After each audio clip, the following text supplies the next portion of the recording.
Welcome to Chillin' 101. We hope this video helps. You start now, confirm battery type and voltage, then choose a matching LED and resistor. Once done, strip 5-7 mm insulation from wire ends and identify battery plus end. Make a simple series path by connecting resistor to LED anode. This protects the LED from excess current. Make sure to use a switch between battery and load to control power safely. You're assembling the core circuit immediately, so you can test lighting quickly without unnecessary tools or delays. You now complete and test the circuit.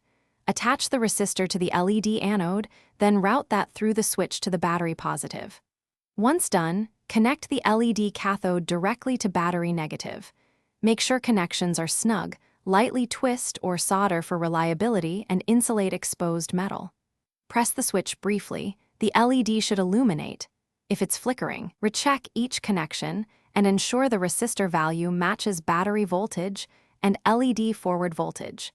This explains most middle. You finish by placing components into a small enclosure and securing the battery in a holder to prevent shorts. Make sure wires are insulated and strain relieved. This completes the build. If light is dim, replace the battery or reduce resistor value slightly, but do not exceed LED current ratings. One key troubleshooting tip: if nothing lights, check battery voltage and LED polarity first. Reversing the LED or a depleted cell are the most common failures. Use a multimeter to confirm voltages and continuity. Thanks for watching. Consider subscribing if we helped you.